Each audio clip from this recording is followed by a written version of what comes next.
Hello Gemini, welcome to your reading with me, Cindy. Gemini, I'm going to do a reading with Archetype deck, Wild Unknown Oracle, Heaven and Earth Tarot, and this teeny tiny Everyday Witch Tarot. I'm going to look at your current energy and your future energy, but I'm looking at it like a little bit in depth here. And Lily is right underneath the camera because I'm on the bed, and she's nibbling and licking her toes. So I do apologize ahead of time if you hear any slurping or, I don't know. It's time to preen. It's time to preen for her. I'm just in this location because there's a house that backs onto my back area that's having their yard landscaped and it's quite noisy. So I've moved myself to this part of the house. All right, Gemini, I'm not ready yet, but we have Thief. Sheds light on the potential wealth within you that can never be stolen. Nice. Hi, Lily. You finished? Are we finished preening? Yeah, good girl. Okay. Gemini. Current and future energy for Gemini. Current and future energy for Gemini. All right. Oh, you want me to move over? Do you want to lay here? Yeah, okay. There. Okay, Gemini. What it's like when you work from home, right? Distraction. Current and future energy for Gemini. Oh, this is a good girl. This is a good girl. Yeah. Okay, I'll leave you alone. All right. Current energy for Gemini. Bully. Highlights your tendency to intimidate others. Helps you confront the inner fears that bully you. Oh, that's a really interesting card. Actually, it will be interesting because I really don't know when I first pull these out, like if you guys are sitting in the light or the shadow. The shadow of this is conceals deep fears behind verbal or physical abuse.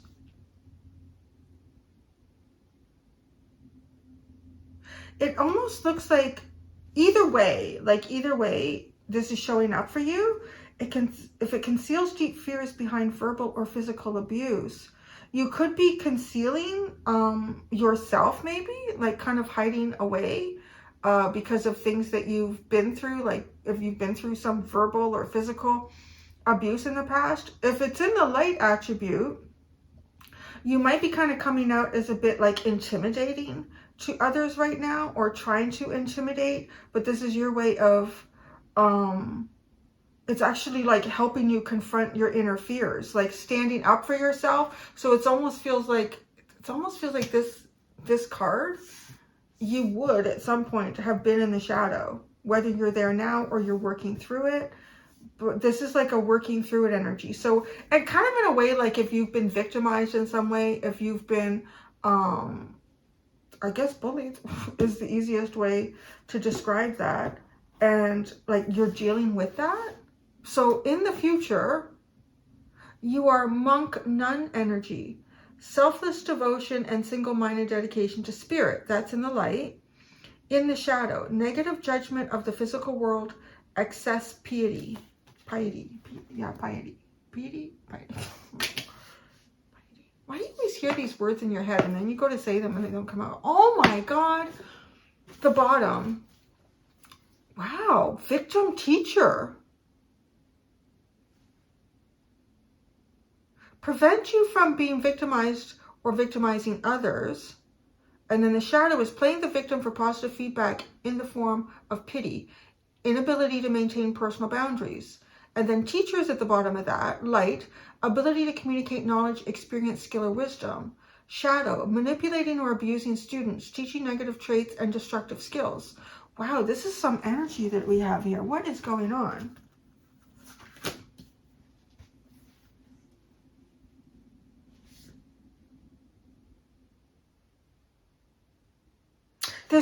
So there's so much to look at, like not knowing what point you're in, light or shadow. So I think what I'm going to do is I'm just going to keep, and that's what I did for the other readings, I'm going to keep moving forward. I'm going to see at what is influencing this energy, and that's going to give me a better idea like where you're sitting in this. But I will say that somehow you've been like victimized or attacked in life at some point. It could have been in the education system with teacher here. Doesn't have to have been that. It could have been either just been someone that should have been supportive, that should have shared their knowledge and their wisdom and their skills with you, but didn't. You, I feel like, are finding yourself in a position where you might be needing to question how it is you are confronting these inner fears. So it's, wow, this is really deep. Buckle up, Lily. This is going to be an interesting one. So let's keep going there. So let's look at what this is. I know I make too much noise and too much movement.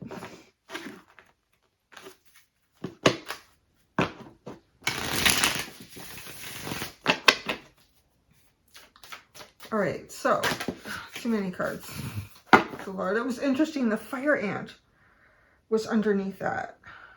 That was the one that was like sitting there prominently after everything else fell away. And that fire, that's funny because the fire ant card reminds me of the very first message I think I ever got with that card was it's like a bird's eye view of a fight, like in a schoolyard, and it just has this energy of, you know, a couple of people that bunt shoulders in the hallway, and they don't usually get along very well in the best of times. And so this just kind of starts something, and it's like, yeah, all right, we'll handle this like after school, and just the energy of both sides having their own friend group coming to participate with this, and it just becomes like, and it just attracts more and more and more energy. Does it? Interesting. That's really curious.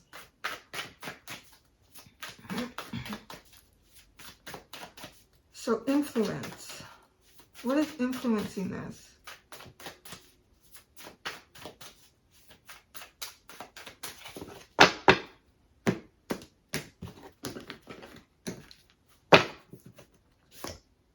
The hummingbird. Wow, it's okay. I'm being told right away you're in the light. So this is one of the highest frequency cards in this deck for me. Keeping the dark out. So there's really, okay, it almost feels like looking at your life. I don't know how far back this is going. Maybe there's patterns that have been developed here as well. I want to say too, like also depending on your socioeconomic status, like I think it's all pretty obvious, particularly I think in the US, it's even more obvious than in Canada, but I think it still does definitely exist in Canada, where depending on the income of the area that you live in, like it often affects the quality of the education and the quality of the people that are teaching you in that area. That's really quite interesting. So again, depending on how far back this is going, it just looks like you are learning to confront these fears. There may be certain things that occur in your life that maybe are not instances of being bullied or being victimized, but it triggers something. It triggers something in you. Yeah, but you're in the light. You're in the light, so that's going to help me with the underline here.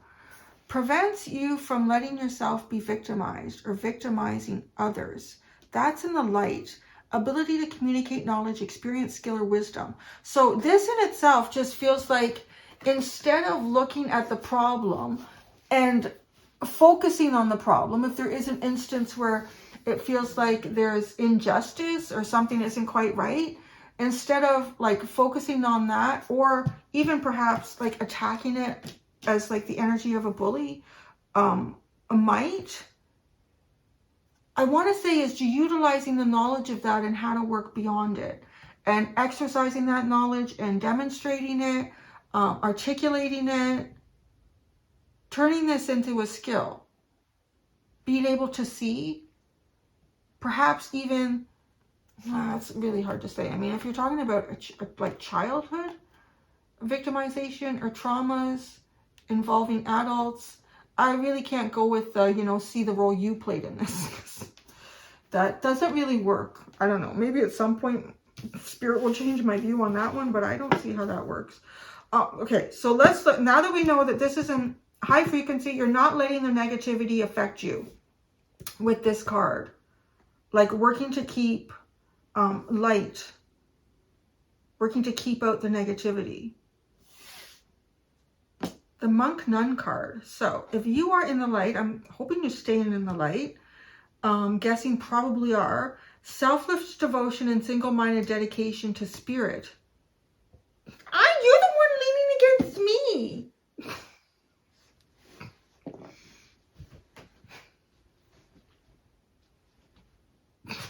Anyways, so she's bullying me, but then I'm bullying her back. So, the beaver, wow, this is okay. Like you're devoted, your work, almost being devoted to higher calling, being devoted to things that are beyond all of the, well, you know, like politics and archetypal and archetypal. I want to say more like, because we do live in a world, I feel like, where a lot of people, and I even experience this, I try not to, there's always triggers, but there's often I try to, and I feel like maybe this is part of your energy, like there's going to be triggers. All of us have felt like victimized on some level, unless you're living a really, really privileged life, but then there's even privileged people that, the privileged victim, you know, why life is so hard. But it's like, regardless of what might be going on around you, you're still going to try to find your higher calling in this. Try not to be drawn into that energy. It's kind of reminding me a bit, I went to the bank early this morning and I was standing there waiting. And I'm like minding my own business. I'm having a good day. I'm trying to just like, and then I'm thinking, after this instance, I thought, this is why I don't like to go out much and see the world. So a gentleman came, an older guy, and I say that, I'm like 50, so I don't know how much older he was. But he went to open the door, and I'm standing there waiting, and it was like 20 after 9. I said, no, they don't open until 9:30. So then he goes on and on and on about, oh, aren't they just, you know, they don't open till 9:30. Look, they close at 4 o'clock, or they close at 5, or whatever it is. And I was thinking, I really don't want to go down this dark negative hole with you right now. I just want to go to the bank, do what I have to do, and leave. And so I did. I just kept trying to say, well, it's better than when I was a kid. Like, they weren't even open on weekends. I think they didn't open till like 10 or 11. They closed at 3, and he wouldn't hear it. He was just in the negative mindset. So I just smiled at him. I just kept nodding. I feel like it's a bit like that, right? Like, just trying to, I just want to stay in a higher frequency. But yours goes a little bit beyond that. Like, so I don't know if you are actually more talented at articulating like a higher side of this, or maybe even trying to help people not to see themselves as the victim. Or perhaps you're still working on this. Maybe you're the guy I ran into at the bank. So in the future, I really do see you taking a higher road here, taking a more spiritual approach, looking beyond.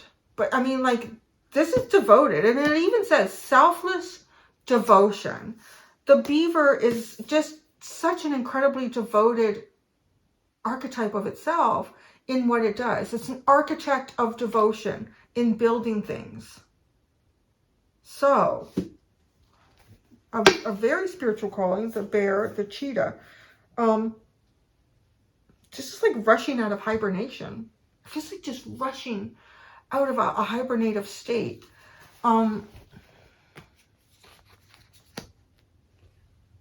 Just like rushing out of a hibernative state.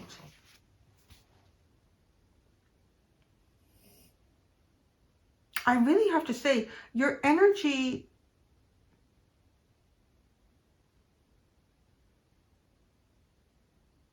they're both facing a different direction. Oh God, that's so Gemini too. They're both facing a different direction. It's almost as if like when something kind of alerts your wound, or yeah, we'll call it a wound. The instinct is to rush in and do something, but then there's this other side here that's almost like it's grounded, right? Like, I mean, we're looking at fire, and then we're looking at ground energy. Being really, really grounded, taking the approach slowly and steadily, and perhaps even seeing how things develop and change around you.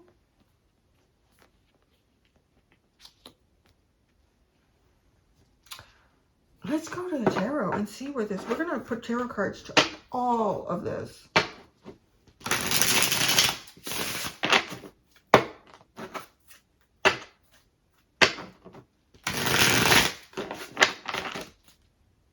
I'm sorry, I know I'm tickling, but I'm just existing. Okay, we're going to look at, in the current energy, what have you been working on? What have you been healing? What is starting to blossom? And then we're going to look at what will you finish working on in the future? What will be healed? And what will be ready to harvest?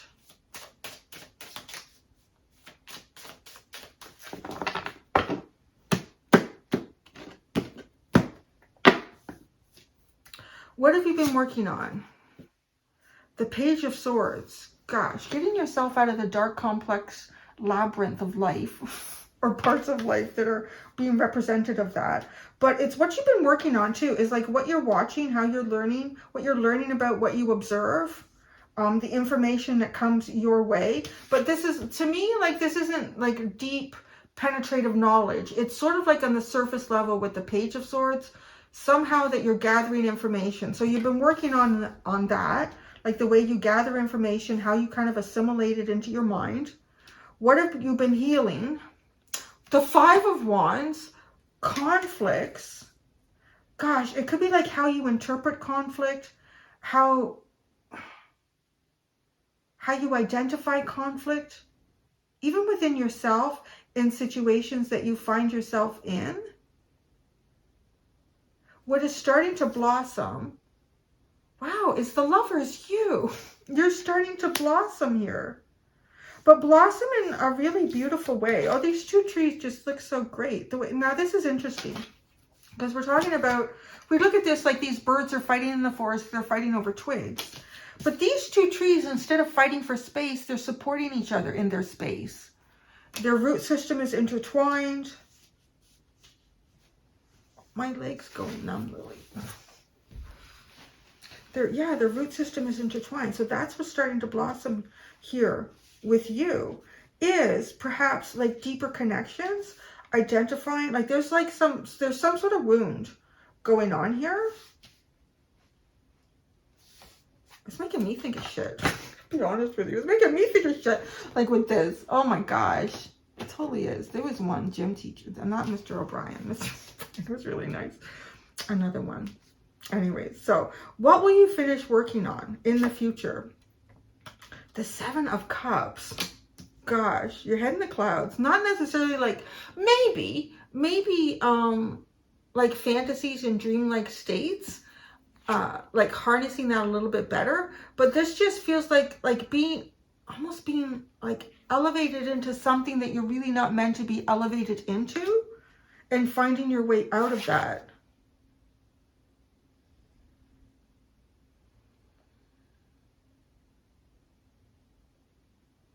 Now the cups aren't up in there, right? It's very curious. Like the cups are down on the ground. So it's almost as if emotional things that you should be connecting with and not. So you'll finish working on that. Where you find confusion in relationships and feelings that are created in certain relationship dynamics. What will be healed? The Magician. That's your energy too. That's kind of cool. So you're getting ready to blossom. And what will be healed will be you. But the part of you that to me, symbolizes the Magician. You are a whole tree here. This could even also symbolize like things that you've become so intertwined with that you lose the sense of your own self. Like these two trees, even if they're like of the same species of tree too, you've seen that in the woods, will they actually start to grow into each other and kind of become one? So on some level, I think that could be healthy. These two trees could be stronger together, but it is also identifying like what tree you are meant to do that with, what trees you are meant to do that with, and what trees you aren't. Like a maple and a birch wouldn't do this together. Probably, I'm guessing maybe the maple would kill the birch just because it's such a hard wood. Is birch a hard wood? I don't know. But you'll be healing yourself, your sense of self, your own root system here, your own stability, and your ability to manifest. So that's healing. That's actually really profound. To heal your capacity to manifest things for yourself in the future. I mean, what future does anyone have if they can't manifest things for themselves? So that's nice. What will be ready to harvest? The Seven of Wands.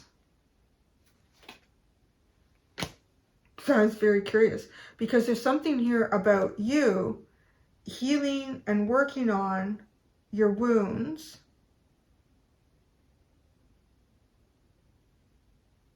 And how you relate to perhaps certain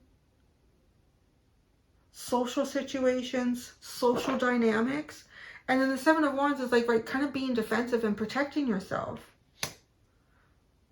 So it could even be something that you've been protecting yourself from up to this point, and you would be more receptive to it in the future. Or fighting for your dreams, not sure. Let's see. The King of Swords and the King of Wands and the King of Pentacles. We three kings. That's so interesting. There's an awful lot of kings. The King of Swords, the King of Wands, and the King of Pentacles. This has like a feeling too of sort of like fatherly influence, perhaps issues with what we're talking about. I mean, it's all king energy.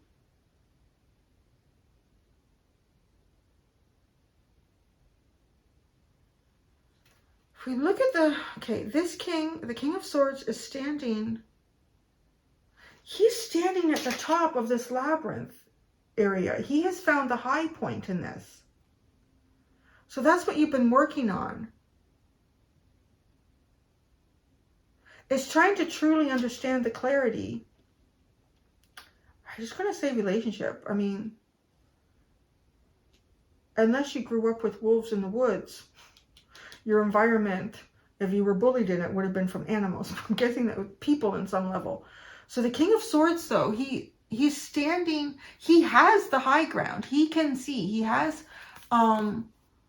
too, as well, a more enlightened perspective with the beaver and the monk nun energy.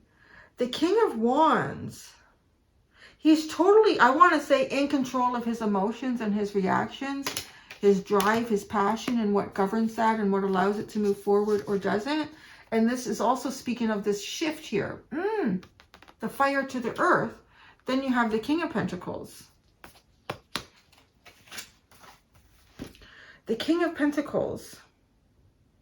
He holds these mountains within his hand. So the obstacles that maybe at some point in his life, in your life, would have appeared as obstacles, they actually become lessons that you take forward with you and that you almost in a way you cherish, because interesting that he shows in his heart is a pentacle. So, but I don't get typically ever, if I ever have, and I'm not right now from this card, he just looks really earthly and grounded. He doesn't look particularly like he's not ostentatious.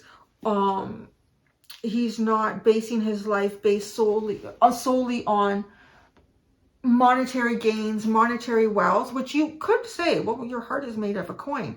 But it's almost like he's proven something to himself and it's tangible. So that's what I'm getting from that. He's proven something to himself and it's tangible. But the first step in this is sort of like an intellectual enlightenment.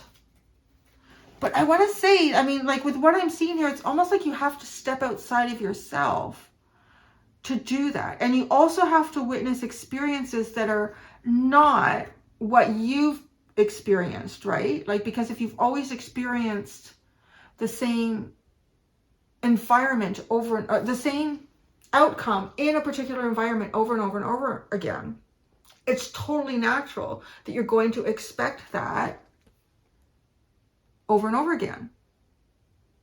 But because certain things have happened in the past, it doesn't mean that they're going to happen in the future. I mean, it can have a pattern, but patterns are always broken.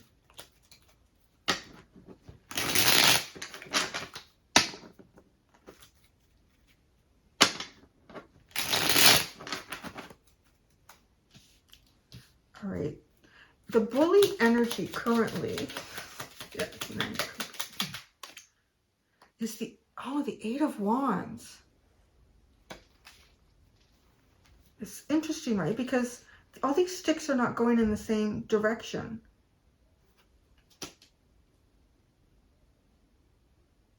It's funny. It's actually coming in as receiving communication. But it could be also like how you've received communication in the past and what you've done with that in your mind with it. And then how you communicate in the future.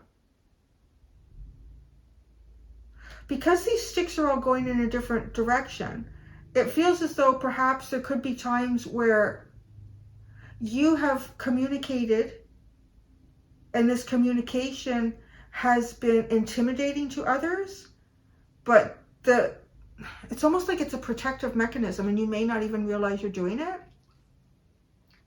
Because what you see might not be what others are seeing, or how you're expressing yourself may not be how you're being perceived. Like how you think you're expressing yourself or what your intent is may not necessarily, in the past, because this looks like this is something you're confronting, may not have necessarily been like your true intent, or people have picked up a different intent. Because this Eight of Wands is so different to me from all the other Eight of Wands cards in any deck, that all of these are like crisscrossing and going in different directions. They're not together yet. It's not perceived. It's not flowing. The Hummingbird. The Ten of Cups, the Four of Swords, and the High Priestess. Gosh. It's almost like healing or wanting to heal a relationship, wanting to heal your, I want to say concept, like concept of relationship is very strong here, and not continuing to see yourself as a victim. And what was the shadow? Because I'm getting, I don't know, it's almost like a scene playing out in my mind of someone who, and I don't know if it's a movie that I saw a long time ago or a documentary, a biography of someone. I mean, there's probably some truth in it, and it probably exists. I'm almost seeing, like, playing out in my mind is, so where I'm going with this, because I'm going to fall into the shadow here in a second, is someone who was perhaps bullied or got the raw end of a stick or the deal in life, in perhaps education or with mentors or people that should have been like mentors around them. And I am picking up like the school environment. So going to school and not having the right support, and then saying, you know what, I'm going to do this differently. I'm going to go and I'm going to do things differently. I'm going to make sure that that doesn't happen on my watch. If I'm going to be a teacher, I'm going to make sure that doesn't happen in my classroom. But then it almost feels like taking it beyond that and saying, I'm going to make sure it doesn't happen in the other classrooms. There's a real sense of turning the victim energy into the heroine, but it feels aggressive. Playing the victim for positive feedback in the form of pity. Inability to maintain personal boundaries is the shadow of that. So again, it almost feels like seeing, like, if you look for something all the time, you're going to find it, whether it's there or not, because that's what you're looking for. So it does feel like, right? Like seeing that. Manipulating or abusing students, teaching negative traits and destructive skills. Wow, the shadow is completely different from how I was kind of describing it. That's really toxic. It's out there, but it's, so I don't know, maybe some of you are that. That's pretty, and you're looking at yourself feeling like you're being victimized by the system. And by being victimized by the system, you can receive positive feedback.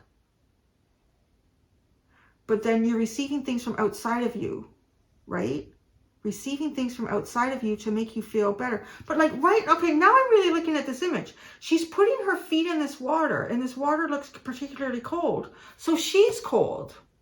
So she's intentionally put herself in situations that are cold. Ah, this is so mind-blowing. He has intentionally put themselves in situations that are cold to feel cold. But it's like, well, your feet are in the cold water, so you're cold. Why don't you remove your feet out of the water? Because I have to keep my feet in the cold water.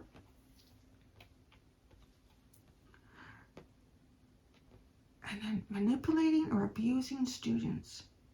Teaching negative traits and destructive skills. The water's always cold. It's almost like, okay, that's the abuse coming in to me. It's almost like then telling others, like, because the shadow is communicating knowledge and experience in a skillful way that can become wisdom. And when skill becomes wisdom, it can be utilized, right? So it's almost like saying, listen, the water's always cold. You have to be careful because the water's always cold. But water also, like even just looking at water, water is a symbol of emotions, of intuition, of creativity.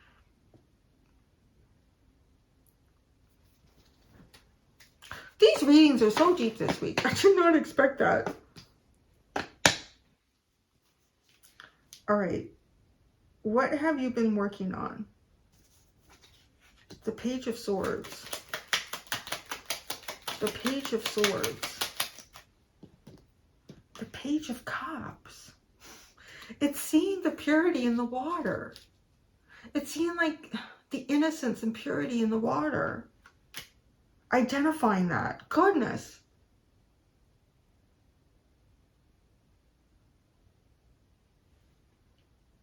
The Five of Wands is what you've been healing.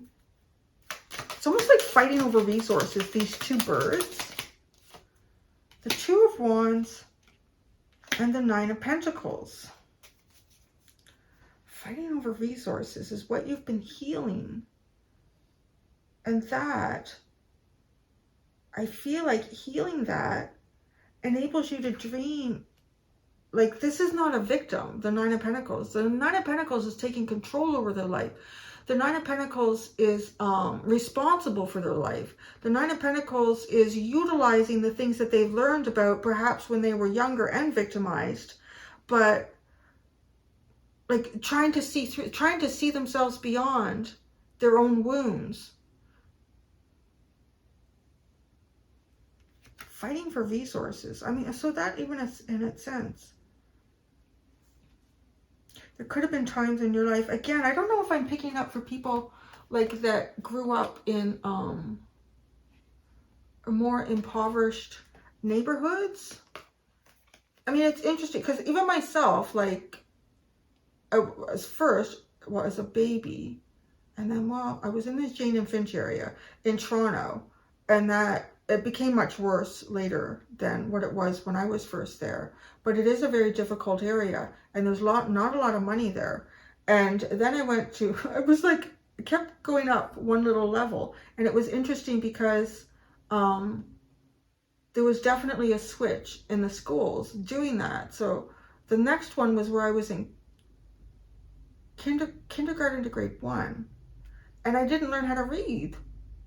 And I had like my parents, well, at that point, they would have been in their early 20s, but they were working. I had babysitters and all that stuff, right? So like, I can kind of relate to this energy that I'm picking up on here for you, because like, so the system let me down, but yet I also wasn't in a position like that I'm in now to help my own child and be like a support network for him. So like, that's what I'm saying, where I don't think it's fair. And I haven't had spirit correct me on this, you know, to when there's victimization, to recognize the part you played in. I was 4. I didn't play a part. I was playing, and nobody taught me to read along the way. So then when we moved again, I moved to another area that had a real mix of kind of like lower middle class and then quite upper middle class. And the school was quite kind of in between that. And I was still in the lower middle class. But they discovered when I got there, I was going into grade 2, like, Cindy can't read. So I had to do it. At that point, I think I was going to a grade 1 class in the mornings to catch up on my reading. And then I would go back to the grade 2 class in the afternoons. It was interesting. It was back in the 70s. They did all sorts of interesting stuff, right? And then I caught up on my reading, but then I got behind in my math. So I had to repeat grade 2. And like, I'm just looking at all of this energy because I guess it is that way. Like, I just feel like there's something about your life here where it's almost like the nutrients of knowledge, maybe even the nutrients of food, was delayed. And those are such formative years, right? They're really formative years. I still have difficulty with spelling and grammar and math. But like seeing beyond that and going, well, it doesn't have to be a repeat pattern. I think that's the important part there, right? Like, it doesn't have to be a repeat pattern. And resources. So what you've been healing is resources. So even perhaps like building up your own resources in life, like the dream of some form of independence here and prosperity. Because yeah, the world is that. I mean, it's like the guy at the bank going on about, the bankers are all about money. And I said, well, you're here for money. I'm here about money. The whole goddamn world is about money. So what are you talking about? Right? And it's not necessarily a system that we created, but we're in it. And you have to admit your own doing in it. So what is starting to blossom? The Lovers.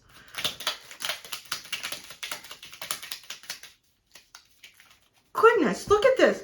The Page of Pentacles and the King of Pentacles. It's kind of like getting it right. Oh my gosh. It's almost like learning from the ground up. That's what this is actually really, I've always liked that about the King of Pentacles. And there he is, right? Like at the bottom here. And he feels like just very warm. And he's taken these lessons to heart. The King of Swords and the King of Pentacles, to me, can both have the answers that you need to questions in life. The King of Swords has likely received those answers through academic study. The King of Pentacles has received it because he has traveled the mountains, right? This is almost like this King of Swords has traveled through the labyrinth, the maze, but it's a very, like, it's a structure that doesn't change and it doesn't shift. It is what it is, and if you get the right map for it, you can find your way through it. Where the King of Pentacles, he has been through the mountains. He's drank from the stream of prosperity, and he's drank from the stream of filth and destitute. So he knows those answers. But I almost feel like there's something here about perhaps you even combining an academic strength with a creative and a passionate drive that has pushed you into the mountain. So there is a bit of a feeling here of maybe even not like having like what I experienced here that I'm kind of bringing up in the underline of the victim teacher, but maybe having more opportunity here in theoretical knowledge, because when you get the theory, you have a little more to play with when you're in the life situation and building this up. There's different ways to build this up. You can build it up in both directions. I think it almost takes, if you start off as the King of Swords, I think it almost takes a level of ego destruction there's 2 levels of ego destruction, because you have to put yourself into the Page of Swords. Like, get yourself into a new environment that it's not in writing. There's no textbook for this. There's no, like I said, when I became a mom, how is this the hardest job in the world? And there's no manual for it. I don't know what to do, right? Like, so you have to put yourself in that position, but you have to have, there's got to be a real strength of will and soul here with the King of Wands to do it. And then go into the mountain and really see what it's like to be down in the dirt and get your nails dirty. What it's like to feel hungry. What it's like to feel terrified and afraid. What am I holding here? Oh yeah, the Page and the King of Pentacles. The Lovers.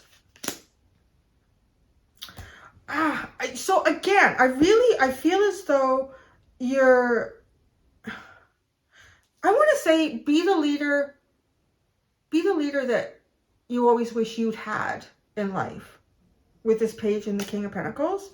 And it also is like starting from the ground up and getting to this success. But getting your nails dirty, I'm going to say your knees dirty, but I don't mean it in that sense. I mean it like getting down to the ground and working hard. Anyways, let's keep going. The monk nun in the future. Wow. The Nine of Cups and the Four of Wands. Right? What will you finish working on is the Seven of Cups. Like, what is it that you really want in life? What is it that you really gravitate towards? What would really fulfill you and make you happy? Like really understanding yourself to a point so that you can truly understand what your dreams and your hopes are.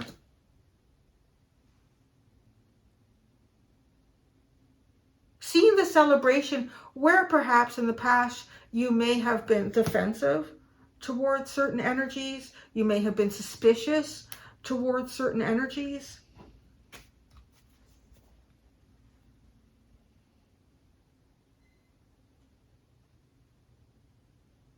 I do feel that there's a purity of your emotions here, like not being influenced by outside sources. And being influenced by outside sources is what really can cause victimization. And then you internalize that and you keep that internal. And then you look for everything around to support that ideal that you've created in your life. The beaver.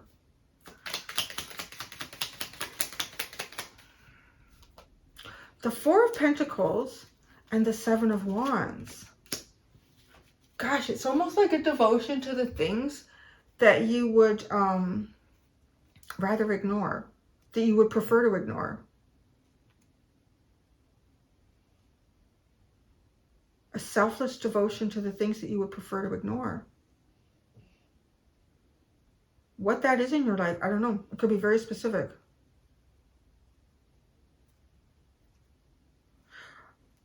I think the things that you would prefer to ignore are perhaps experiences that trigger this wound energy.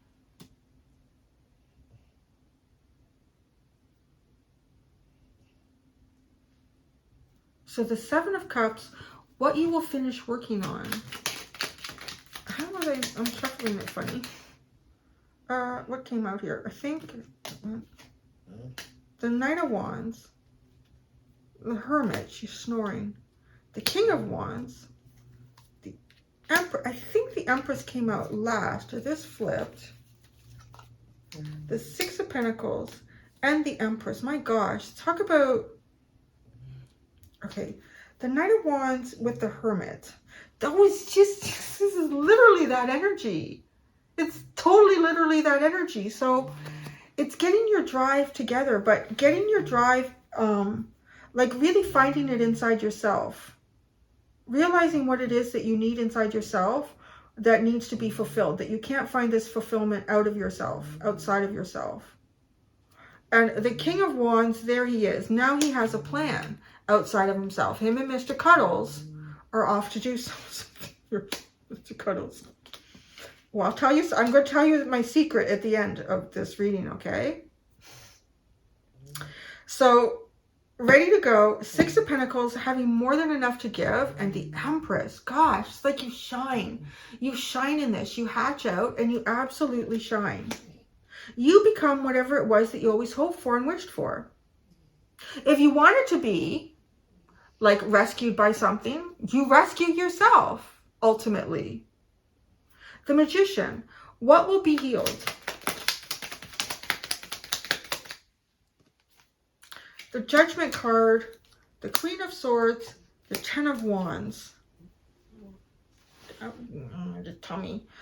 Oh God, it is manifestation. How can you have a new day if you can't manifest something for yourself into the future?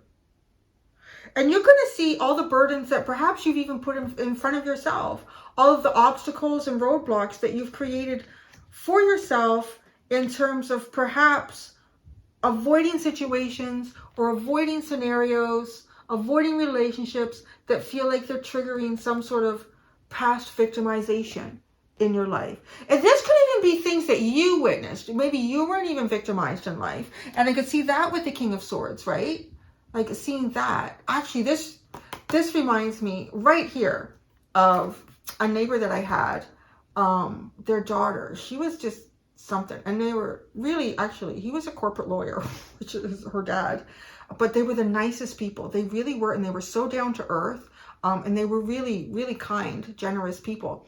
And it was really reflective in their daughter. So I knew her through grade 6 to 8.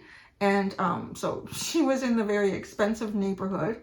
And so actually the school, yeah, she was in the very expensive neighborhood. And on the other side is a more impoverished, like community housing type neighborhood. And she made friends, I swear to goodness, with all of the kids that were in the more impoverished area. And her mom was getting a little concerned because she was finding herself in some scenarios that she said, you know, I'm not really comfortable with you going to that house.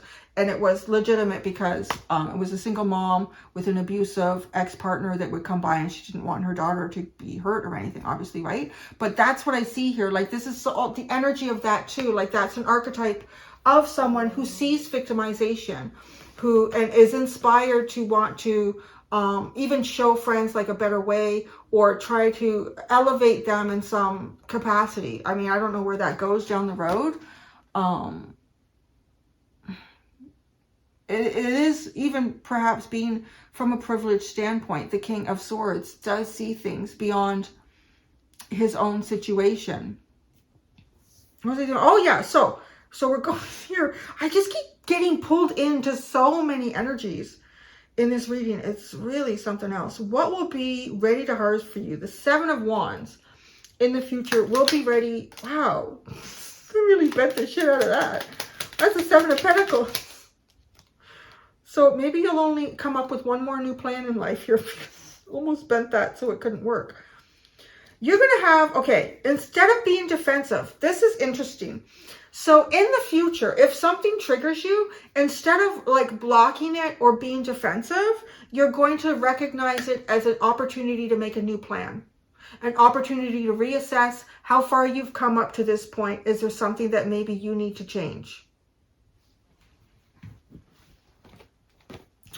The victim and the teacher. Which came first?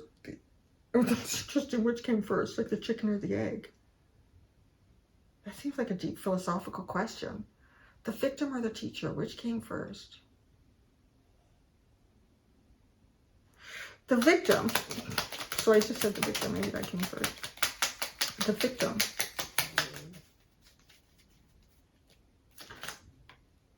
The victim. The Hierophant. The 7 of Swords and the 8 of Swords. Wow. I mean, that's so interesting because the Hierophant can really often represent like the institutions that we've created in our world, in our lives, that run our society. There could be opportunities for higher callings for you as well, that you've not risen to the higher calling, or you've like hidden yourself from it and convinced yourself that you can't do it. So there might even be opportunities for your own like social growth, and social growth that could probably end up helping others. But that's the underline. So I kind of feel like you're working on this and you're correcting it. And now the teacher.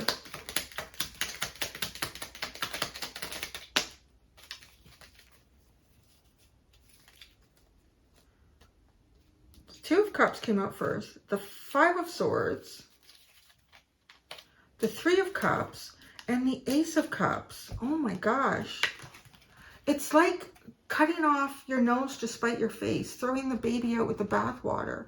This 2 of Cups. Like it's something beautiful and pure.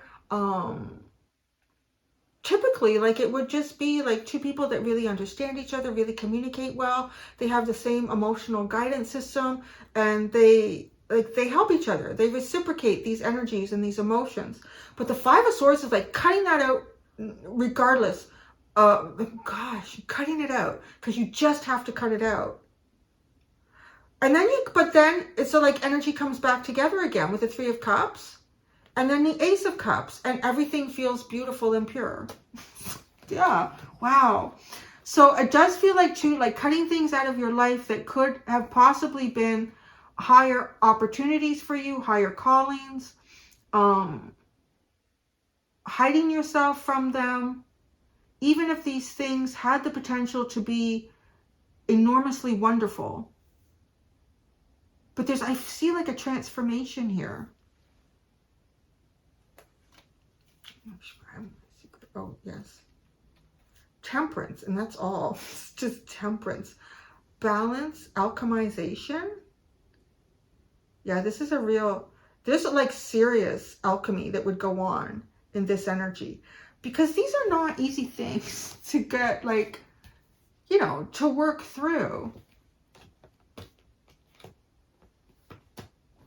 And then I'm going to say too, because some of you could be watching, maybe you've gone to private schools, maybe you've gone to areas where they were really, really good schools. They're still assholes. The world is full of assholes. You're going to find them in every dynamic. You're going to find them in every industry.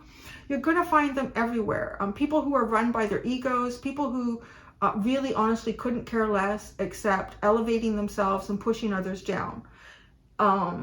And I don't mean to either like give a hard rap on the education system. I know there's a lot of improvements that need to be made, that could be made. There's a lot of things that aren't growing the way that they should grow. But I think the majority of people that are there because they do want to help. But often we just hear the stories of the people that do. Like, they're just totally run by their egos. So, okay, that's your reading. I'm going to go do the extended for you. In the extended, I feel like I could have spent like 3 hours in this reading. But I know I have to feed her lunch soon, so I'm going to do the extended. I'm going to look at the in-between energy, in between your current and your future. I'm going to look at personal challenges you should be aware of, distractions to be aware of, an area to focus on. So like to kind of get you over into this area, or how you're going to get yourself over into this area, because it does seem actually like pretty good. So I'm going to go do that. So I'm going to tell you my little secrets. What was it that triggered it? Oh yeah, it was Mr. King of Wands here and Mr. Cuddles. King of Wands and Mr. Cuddles. So, Lily and I have a little secret to tell. You want me to tell them? Are you okay with this secret? You gotta clean your beard. Oh, what do you have? You have a piece of treat in your face. Oh, Lily. You're on camera like that, honey. So, I still love you. For the last little while, I've been looking for a cat. So I've been looking for a cat for, I don't know, like maybe the last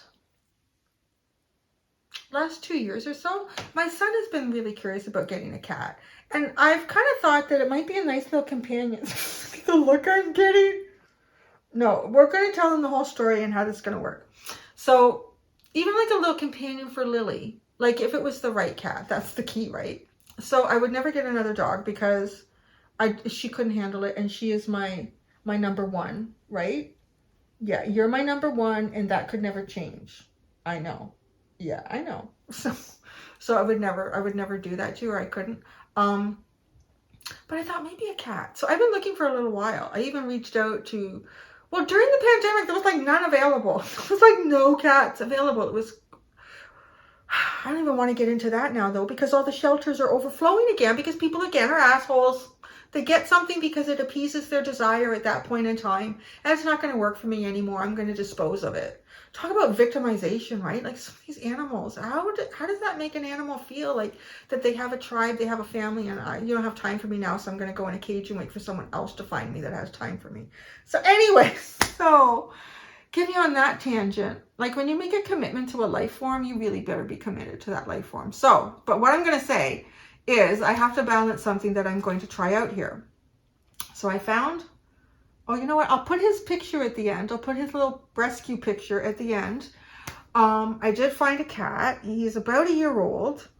I found him from a local shelter where I am. But the funny thing is, I just Googled. I just searched, you know, like cats up for adoption.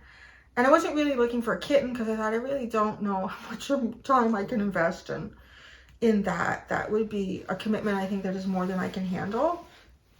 So I think we also have to be honest with ourselves with what's going to be here for this conversation. So I found a little guy, and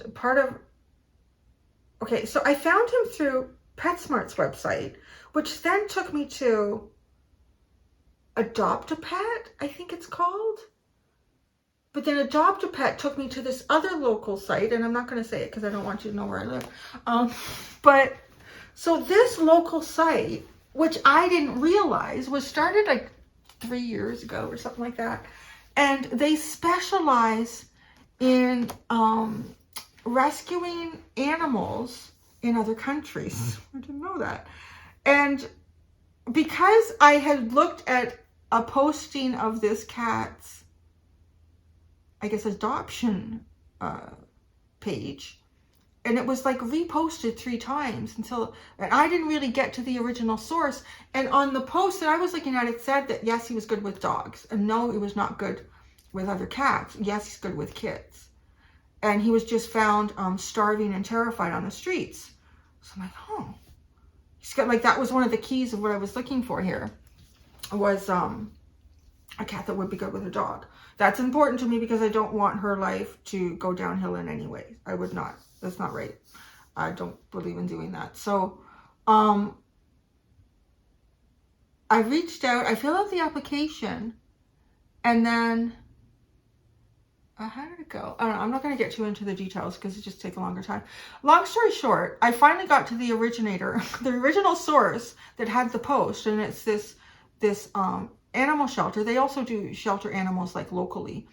And then I did like a phone interview with them, and they told me, like, we don't know if he's good with dogs. We have to be like, we don't know. He's in Egypt. Like, what? He's where? He's in Egypt. So I was like, I don't know about that. I don't think I can do that because, like, it's a big question mark. They think that he'll be good because he's a Himalayan and Persian mix, which typically are pretty, like, laid back and affectionate, which is what Lily is, pretty laid back and affectionate. So there's something about his face, you know, like when you're looking for something and it's not lining up and you're not finding it. And as far away as this seems, and the more that I've learned about it, the more I feel actually even strongly committed to helping him come over to Canada. If I don't end up being the right home for him, at least a lot more will be known about him. And then we can find the right home for him. So what I am going to be doing is I'm going to be fostering with the intent to adopt. So it doesn't force me into a situation where if he's like, because what would not go right is if he's aggressive, because Lily won't be aggressive to him. She's been with other cats before. She'll give them space. If they show her any kind of attitude, she'll go the other way. So I can't have an aggressive cat with her. It would horrify her life. And I love her too much to do that. So yeah, so I'm adopting a cat from Egypt. And this is so interesting. His name is Abydos. So Abydos is the town that he was found nearby. He's in Cairo right now. I guess it's the best type of shelter that they could find. It's not great. Like, from what I've read, a lot of animals, like dogs and cats, people just run over them with cars. Like, they don't slow down. They don't, the things are rough there. So, and if a dog, people don't like it in the neighborhood, and even I think if they know whose it is, they just shoot them. It's like some of the stories of these animals are incredibly tragic, and they really have no opportunity for likely finding a home where they would be looked after and they could know what it is to feel safe and secure and loved. But so Abydos is a really interesting city because it is, if I get this right, it's where quite a few of the Egyptian kings were entombed, and it became a pilgrimage place for those that worshipped Isis. So I thought, oh, that's so cool, because Isis and Osiris have come into my readings like a lot. Like it's just really phenomenal that this cat ended up being from Abydos, Egypt. Like God, and now he's in Cairo. So he was supposed to come on September the 13th. They're bringing him. I've become part of a chat group with a number of other people. And I know too, there's some of you are probably thinking, Cindy, make sure this isn't a scam. So yeah, no, I looked into it. It's totally legit. I vetted the place and the woman who's created it. Like people in the neighborhood know her. And there's like even people who have adopted through them as well. So it's legit. And actually, to be honest, my cost is not very much. So if they wanted to rip me off, it's like $200 to get him here as a foster. If I decide to keep him, then I give him another $200 later. But he comes fully vaccinated. They're going to pay for vet bills while I'm fostering him. It's like really legit. So he's coming in. He was supposed to come September 13th. It's been moved to September 22nd. Because I was hinting in some of the other readings that I had like a surprise that would be here September 13th. So he's coming September 22nd. This room actually will become his sort of decompression space. It's really, my heart goes out to these animals like coming from so far away. There's 17 dogs and 5 other cats coming on this flight where there are people fostering and adopting them. So we're all part of this chat group. We're all going to the airport on the 22nd to a specific cargo area where we're picking them up. So I'll bring them here and I'm going to have this room. I'm going to cover this bed in like a blanket that it doesn't stain at all. If it does, it's not the end of the world. You know, like I'm going to prepare the room to know that he'll probably have accidents. Obviously keep him and Lily apart. He'll have everything he needs in this room to get decompressed and just, realize that he's safe and has the opportunity to slowly explore his world and just kind of start to become himself and find who he is. Actually, there's a victim story right in this, isn't it? Really? Yeah, actually there is. It's kind of funny. So, yeah. So I'll put his picture at the end of this reading. And, so that's the only picture. No, there was 2 other pictures of him. They had to shave him down. So his fur is growing back, but the picture you'll see of him, it's probably about half as long as what it would become. And I'm used to that because Lily, being a coton de Tulier, she requires quite a bit of brushing when her fur is longer in the winter. So yeah, so that's how that's going to go. So you'll likely get to see a video of him when he's comfortable. And hopefully everything goes okay. I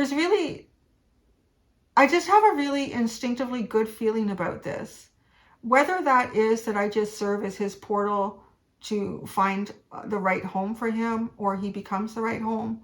There's something, I feel like sort of almost magical about little Abydos coming to Canada from Egypt. And the fact that Egyptian gods and deities have come through my readings so often. I really feel like he's bringing some magic with him. And in return for that magic, I hope to provide him with a very safe and happy home. So, and I really hope that him and Lily could become friends. Like, she likes to groom us. So she loves a cat. They could groom each other. And yeah, so that's my surprise, actually. My son is pretty excited, but he's so stoic. He's like, now that he knows it's happening, I told him that it got delayed. He's like, okay. So like, all right. So it's, I guess it's just 2 weeks. Is it 2 weeks yesterday that he's coming from the time that I'm filming this? And that's my secret. I'm trying to think of my secret. Yeah, it's like my surprise. I can't think of anything else to go with that. I mean, that's basically what I know about him. I guess he was just badly matted. He was starving, so he was really, really thin when they found him. Likely someone, I don't know, someone had a Persian and someone had a Himalayan, and the cats were just, not fixed and bred, and he was probably, although they say that he's good, like he likes to be handled and patted. So yeah, I don't know. We'll never know his story. That will be his secret, I guess, right? It's giving me a look. You're always my number one dog, Lily. Always my number one dog, and that will never change. And again, if it doesn't, I will let you guys know. I'll let you know, just like the little bird that I had, you know, like I'm not going to hide things that are going on in my life when I try to do good things. If they don't work out, I try to at least be going forward in a way that nobody's life will be less than when this is done. Hopefully everyone will have something better in their life doing this and doing it the way that I'm doing. I could have just said I'm going to foster him, I'm going to take him in, or I'm going to adopt him, but then I would make that commitment without knowing how that's going to affect Lily. If I didn't have her, which I would never not want to, I would probably do that and just go for it and see what happens. But so that's, yeah, so he's coming, my little guy from Egypt. So Abydos is such a serious name. I may continue that, maybe his formal name. But this whole thing with Mr. Cuddles that came out, actually, even before I even found him, I like that name. I call him Mr. Cuddles. Maybe that'll be his stage name. We'll call him Mr. Cuddles, eh, Lily? Mr. and Mrs. Because she's Mrs. Cuddles for sure. She's Miss Fluffy Puff. Although he'll be a Fluffy Puff too. And he'll be a Fluffy Puff. So we're going to go now. It's our little secret. I'll keep you all up to date. Or maybe I should put a post in my community section, because it may only be Geminis that'll know. And yeah, so anyways, thank you so much, my friends. Until next time, do be gentle with yourselves. Bye.